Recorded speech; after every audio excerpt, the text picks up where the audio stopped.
ഞാൻ Real Madrid president ആയാൽ Luis Figo നാളെ ബെർണബ്യൂവിൽ ഉണ്ടാകും.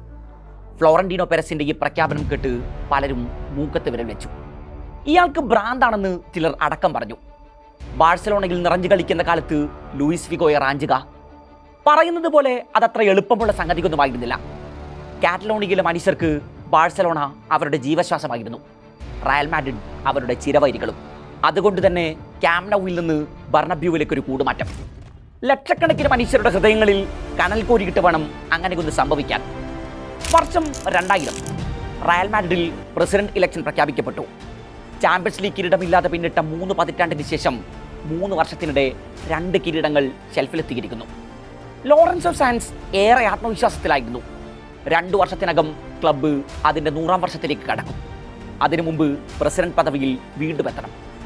ടീം യൂറോപ്പിൽ ഇപ്പോൾ തുടരുന്ന അജയ്യമായ കുതിപ്പുകൾ തനിക്ക് മുതൽക്കൂട്ടാകുമെന്ന് അയാൾ മനസ്സിൽ ഉറപ്പിച്ചു.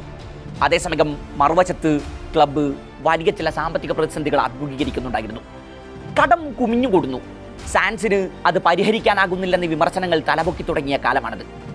മാഡ്രിഡ് നഗരത്തിലെ ബിസിനസ് ടൈക്കൂണുകളിൽ ഒരാളായ ഫ്ലോറന്റീനോ പെരസിന് മുന്നിൽ അതൊരു വലിയ അവസരം തുറന്നിട്ടു. സ്പെയിനിലെ കൺസ്ട്രക്ഷൻ ജയൻസായ ACS ഗ്രൂപ്പിന്റെ തലവനായിരുന്നു പെരസ്. റയൽ മാഡ്രിഡ് പ്രസിഡന്റ് ഇലക്ഷനിൽ പെരസിന്റെ സ്ഥാനാർത്ഥിത്വം പ്രഖ്യാപിക്കപ്പെട്ടു. 2 വാഗ്ദാനങ്ങളാണ് അന്ന് അയാൾ ആരാധകർക്ക് നൽകിയത്. 1, ക്ലബിനെ ഞെരുക്കുന്ന സാമ്പത്തിക പ്രതിസന്ധികൾക്ക് പരിഹാരം കാണും. 2, തങ്ങളുടെ ചിരവൈരികളായ ബാഴ്സലോണയുടെ കുന്തവന പോർച്ചുഗീസ് ഇതിഹാസം ലൂയിസ് ഫിഗോയെ റയൽ മാഡ്രിഡിലെത്തിക്കും.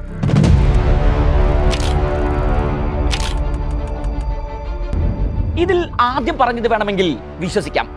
രണ്ടാമത് പറഞ്ഞത് ഒരിക്കലും സാധ്യമല്ലെന്ന് പലരും ഒരേ സ്വരത്തിൽ പറഞ്ഞു. എന്നാൽ പെരസ് തന്റെ നിലപാടിൽ ഉറച്ചു നിന്നു. അതൊരിക്കലും സാധ്യമാകില്ലെന്ന് ലോറൻസോ സാൻസ് പരസ്യമായി തന്നെ പ്രഖ്യാപിച്ചു.